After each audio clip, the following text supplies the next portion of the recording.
Chapitre 15. Première essence suprême. Les ponts entrecroisés semblaient différents maintenant que je savais qu'ils faisaient partie d'un réseau de toiles d'araignée. Alors que la grande chambre s'illuminait grâce au bourdonnement bas des scarabées de feu, je ne vis aucune araignée. J'ai regardé par-dessus le bord du pont. En dessous, il y avait des ombres et d'autres ponts entrecroisés. À quelle profondeur va-t-il ? Ai-je demandé doucement. Constantin regardait aussi. Je ne veux pas le savoir. Cela ressemblait à une tentative d'humour, mais elle a été perdue en raison de la situation dans laquelle nous nous trouvions. Delmar a attiré l'attention de tout le monde. Nous ne savons pas à quel type d'araignée nous avons affaire. Il est très probable que leurs crocs injectent un poison paralysant, alors ne vous faites pas mordre. Frappez les yeux. Elles ont 2 grands yeux et 6 plus petits. En général, les endommager les étourdit momentanément. Et c'était tout ce que nous avions préparé. Ma lance était brisée dans l'enquaigue. Je serrai fermement mon épée courte, en état d'alerte maximale. La mage Castille scrutait le plafond et envisageait ses options. « Eric, donne les potions à Linus. Il y a 3 potions de guérison du poison dans les râteliers. Je les veux dans ses mains. Je crois que les araignées sont en dessous de nous, sous ce même pont. Elles attendent probablement que nous traversions. Je vais vérifier maintenant. » Tout le monde s'éloigna des bords. La mage Castille ferma brièvement les yeux puis dit « 5 grosses araignées sont sous le pont. » Connaître le nombre d'araignées aggravait la situation et la tension monta. « Quel est le plan ?» demanda Delmar au mage, sa confiance habituelle n'étant pas évidente. « Quelqu'un va traverser le pont en courant pour les attirer. Si la personne se fait attraper par les araignées, elle sera très probablement simplement paralysée. Nous devrions pouvoir les atteindre avant qu'ils ne soient enveloppés dans des toiles et emportés, » dit Castille sans aucune émotion. J'avais un mauvais pressentiment. J'étais le combattant le moins qualifié, et j'allais probablement être sélectionné. Constantin s'avança. « Je vais le faire. » Mon cœur bondit de soulagement. « Non, ce sera Eric. Constantin peut mieux réagir aux menaces, » ordonna Castille. Je me tendis, ne croyant pas vraiment ce que j'avais entendu. Castille expliqua alors le plan d'attaque. « Il y a 5 araignées et nous sommes 5. Le pont fait près de 12 mètres de large. Il est donc préférable de les attirer tout en même temps. Nous en engagerons chacun une au combat lorsqu'elles viendront attaquer Eric. Quand quelqu'un achève la sienne, il faut aller aider quelqu'un d'autre. » Tout le monde semblait si confiant que j'ai capitulé et commencé à m'étirer. Mon genou était encore douloureux à cause de la chute de l'enquaigue, et mon épaule me faisait encore mal depuis cette bataille. La bonne nouvelle était que le pont était large et la salle bien éclairée par les centaines de scarabées de feu. Je me suis placé devant tout le monde. J'ai réalisé que j'avais transpiré abondamment, et j'ai bu une longue gorgée d'eau. Delmar et Constantin étaient juste derrière moi. Je pensais à 2 choses.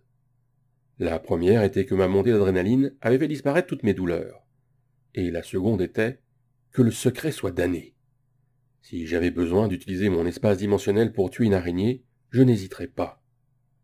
Delmar a finalement ordonné.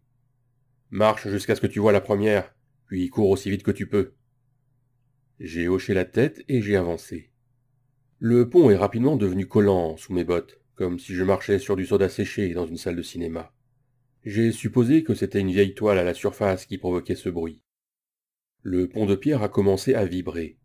Les araignées bougeaient sous nous, se préparant. J'ai entendu un cliquetis et j'ai vu les premières pattes d'araignée venir de ma droite. Des pattes aussi épaisses que mes bras ont bougé pour faire apparaître l'araignée velue géante. Les araignées n'avaient pas besoin d'être de cette taille. J'ai couru comme on me l'avait ordonné, mon cœur battant déjà la chamade. J'ai entendu Constantin crier. « Je prends celle-là !» J'ai traversé le pont en courant et suis entré dans l'ouverture de l'autre côté de la chambre. Je me suis retourné rapidement et j'ai observé le site. Au milieu du pont, tout le monde était engagé avec une araignée. Le plan avait-il fonctionné? J'ai compté 5 araignées. Enfin, 4, car l'araignée de Castille était enveloppée de fines chaînes noires et tirée par-dessus le bord. Elle a ensuite sorti une baguette et a commencé à tirer des flèches de lumière bleue sur l'araignée que First combattait. Je n'avais pas aimé être l'appât, mais le plan avait fonctionné. J'ai donc décidé de me précipiter pour apporter mon aide. Delmar était engagé avec l'araignée la plus proche de moi, et j'ai tranché une patte avec mon épée courte. La patte s'est fissurée comme une carapace de homard et a été sectionnée. L'araignée s'est retournée et a essayé de se jeter sur moi. Au lieu de cela, Delmar enfonça sa longue lame dans son abdomen et tira fort. Du mucus jaune s'écoula de la blessure. L'araignée tressaillit de douleur et ses pattes se recroquevillèrent sur elle-même, la laissant tomber. Delmar n'attendit pas, se retournant pour aider les autres. La bataille fut terminée en moins d'une minute, et je n'ai même pas pu joindre quelqu'un d'autre pour l'aider. Castille appliquait déjà son bouclier collecteur sur une araignée. Plus vite vous faisiez l'extraction, plus vous aviez de chances d'obtenir une essence.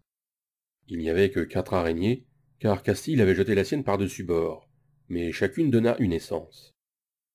Castille avait extrait une essence suprême de dextérité et 3 essences majeures. Tout le monde se rassembla en alerte, attendant que le butin soit attribué. Castille prit la plus grosse essence et la mit dans ma main. J'étais tellement choqué que je n'ai pas vu qui avait pris les autres essences. Elle était beaucoup plus grosse que l'essence mineure que j'avais consommée pendant ma période d'entraînement. J'ai mis la boule dans ma bouche et je l'ai sentie se dissoudre, tandis que la chair de poule se répandait sur mon corps en réaction. J'ai dû continuer à avaler pour débarrasser ma bouche de l'arrière-goût et de la sensation collante dans ma gorge. Delmar a commencé à ouvrir l'abdomen d'une araignée. C'était un désordre gluant, avec une odeur horrible, même de là où j'étais. Je l'ai regardé avec fascination retirer un objet de la taille d'un ballon de football. Il me jeta un coup d'œil. Une filière d'araignées. Elles valent bien 3 pièces d'or chacune. Castille a dit que je pourrais les avoir toutes si je les portais moi-même. Firth, de son côté, avait retrouvé le coffret de récompense en pierre. À l'intérieur se trouvaient 3 potions, toutes des potions de guérison du poison. Mais pas de pièces. Elles étaient assez précieuses. Leur durée de conservation était généralement de plusieurs siècles, comparée aux potions d'alchimistes, qui ne se conservaient que quelques mois. On m'a demandé de conserver à nouveau toutes les potions dans mon espace dimensionnel, y compris les nouvelles potions. Linus examinait les crocs des araignées et marmonnait qu'il n'avait pas apporté de récipient vide pour le venin. Il a finalement signalé à Castille le type de venin que contenaient les araignées. Je l'ai entendu signaler un poison générique, sans aucun composant paralysant détecté. Lorsque Delmar a eu ses filières, nous avons pu repartir. J'ai bu le restant de ma gourde pendant que tout le monde se dirigeait vers l'autre côté du pont. J'ai hâté le pas pour les rattraper. Constantin m'a tapé dans le dos. « Tu as bien agi. Tu as eu de la chance qu'il n'ait pas essayé de te bloquer le chemin. Elle a été impressionnée par tes efforts. Essaie juste de rester en vie assez longtemps pour que cela puisse être utile. » J'ai hoché la tête, marchant au pas à côté de mon mentor. J'étais toujours intrigué de savoir pourquoi Constantin s'était adouci à mon égard. Est-ce que cela avait à voir avec le nid de griffon, d'une manière ou d'une autre? De plus, je venais de consommer une essence suprême. Elles étaient utilisées pour augmenter l'affinité d'une personne. Si ma compétence de convergence manifestée me permettait d'exploiter les essences pour tout ce qu'elles valaient, quel type de bénéfice allais-je en tirer? Mes nerfs et ma peau me picotaient encore, dont quelque chose se passait. Il ne m'avait pas non plus échappé qu'on m'avait dit que les essences suprêmes coûtaient 50 pièces d'or, ou plus. Et Castille me l'avait donné nonchalamment, comme un en-cas. J'ai demandé doucement à Constantin. Distribue-t-elle souvent des essences suprêmes? Il m'a regardé sérieusement. Non, c'était seulement la 9e qu'elle donnait à un légionnaire en 8 ans avec elle. Nous avons eu de la chance que ce donjon ait été négligé si longtemps. Je suppose que c'est pour ça que le fils du baron a pris le risque. Ce donjon regorge probablement d'éther, et les premières explorations donneront de puissantes essences, même les réapparitions. Nous étions à bonne distance des autres et il a murmuré. Elle essaie d'acheter ta loyauté. Ne sois pas surpris. Elle a acheté la loyauté de la plupart d'entre nous. Tu devrais être heureux qu'elle ait pensé que tu valais l'investissement. Delmar, devant nous, cria. C'est une pièce sûre! Nous nous sommes tous entassés dans la petite pièce d'environ 6 mètres de circonférence. D'autres écritures orques dominaient le mur, et un jet d'eau descendait du plafond jusqu'au sol. Castille testa l'eau et dit. « Constantin, pars en éclaireur. Toujours aucun signe du 7e ? Delmar fouilla la pièce et secoua la tête en signe de négation. Nous nous sommes tous assis pendant que Constantin se dirigeait vers le couloir suivant.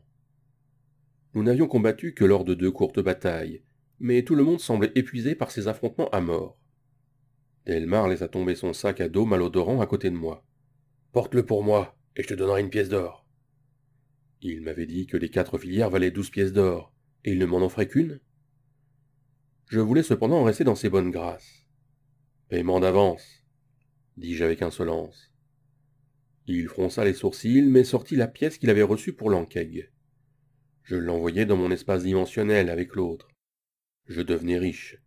2 pièces d'or et 2 grosses pièces d'argent.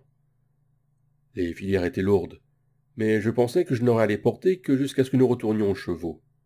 Je serais payé 1 pièce d'or pour une journée de travail acharné. Il fallut une bonne demi-heure avant que Constantin ne revienne. Nous nous sommes tous rassemblés autour de Castille pour écouter son rapport. La prochaine salle du donjon est une autre grande chambre. C'est au bout d'un long couloir en descente. Il esquissa un large sourire. Et j'ai retrouvé le fils du baron. Il est vivant.